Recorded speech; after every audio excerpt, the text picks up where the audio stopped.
Hi, my name is Haley and I'm a student in the School of Nursing. I have assessed and interviewed a patient that I will now present to you. The patient is an 18-year-old Caucasian female who is a current student at the University of Michigan. Her vital signs show a blood pressure of 130/85, a respiratory rate of 20, and a pulse of 72. The patient's chief complaint is recurring productive coughs.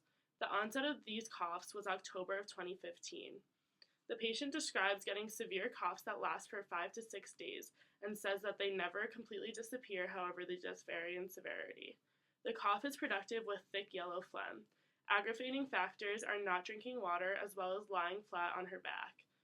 She has seen a doctor and was prescribed a Z-Pak at her first visit as well as Augmentin at her second and third visit.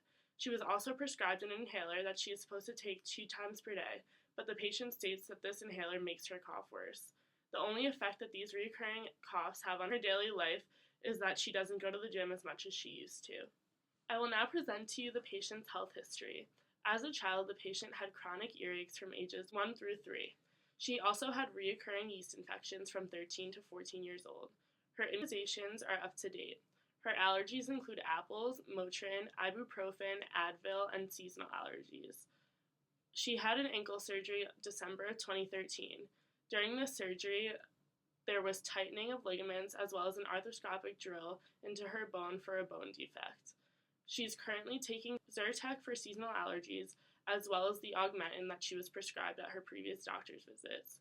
Her functional assessment shows that she does drink alcohol 4 times per week, and the patient states that she drinks approximately 6 drinks every time she goes out.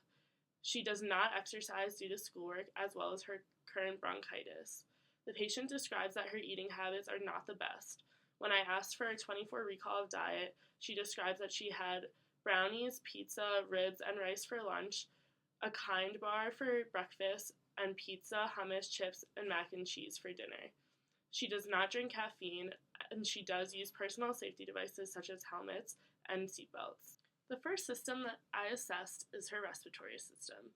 During the review of systems, the patient denied any shortness of breath, history of pneumonia, or asthma. However, she does have a history of bronchitis. Her cough is productive as described earlier with yellow, thick phlegm. The patient does have frequent upper respiratory infections, and the patient denies pain or wheezing when she breathes. The patient also states that she has never had a mammogram or performed a self-breast exam. I then provided the patient with education regarding the benefits of monthly self-breast exams, as well as showed the patient how to perform one on herself. Upon assessment, I inspected the patient's thorax. The color was consistent and symmetrical. Her AP transverse diameter was 2:1, and there were no obvious deformities, injuries, or puncture wounds. Her breathing pattern did not seem distressed, however, it was deep and did make a slightly productive sound. Upon palpation, her trachea was midline and her posterior expansion was symmetrical. Palpation for tactile ephemeris was negative, and palpation of her ribs and thorax showed no abnormal findings.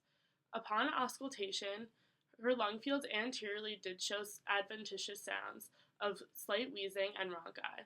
These sounds were only found inferiorly on her anterior surface. Her lung fields laterally were clear. Her lung fields posteriorly showed the adventitious sounds of rhonchi. Bronchophony posteriorly was negative. Egophony posteriorly was negative, as well as whispered pectoriloquy posteriorly was also negative. The next system that I assessed was the patient's musculoskeletal system due to her previous ankle surgery. When I performed a review of her musculoskeletal system, the patient denied any joint pain, swelling, redness, warmth, or deformity of her right ankle, which is the one that she had the surgery on. However, the patient states that her left ankle is deformed, is often swollen, and does have a limited range of motion. Her right ankle also has a limited range of motion due to the surgery. However, it's much slighter than the one of her left. The patient states that her left ankle has hypermobility and that she sprains it often. There are no immediate effects on her performance of daily activities. The patient states that her left ankle is weaker than the right after her surgery because her left ankle is still deformed. The patient was originally scheduled to have surgery on the left ankle after the surgery on the right. However, the patient states that the recovery process was too strenuous and stressful for her to go through it again. The patient denies any family history of arthritis. Because the patient had ankle surgery, I only assessed the patient's lower extremities to see if her ankle surgery affected any change in muscle strength or range of motion in areas besides the ankles that were potentially compensating for her ankle weakness. Upon assessment, I saw that her hips had normal range of motion, had normal warmth, and did not have any signs of erythema, inflammation, pain, or crepitus. Her knees had normal range of motion and warmth, and there was also no signs of erythema, inflammation. However, there was slight pain as well as slight crepitus in her right knee. The patient had hypermobility in her left ankle, which is not the one that she had surgery on. She had no signs of erythema, however, there was slight inflammation and pain, which the patient describes as nothing more than normal. Her right ankle, which is the one that she had surgery on, had a limited range of motion with limited ability to plantar flex. There were no signs of erythema, inflammation, or pain. Her hamstrings had a normal muscle strength, and I would give them a range of a 5. Her quadriceps also showed normal muscle strength, and I would also give them a 5 on the rating scale. In terms of her ankles, her left ankle had diminished muscle strength, and I would give it a rating of a 3. Her right ankle had normal muscle strength, and I would rate it approximately a 5. Two other pertinent systems that I would assess for this patient is her cardiovascular as well as her HENT systems.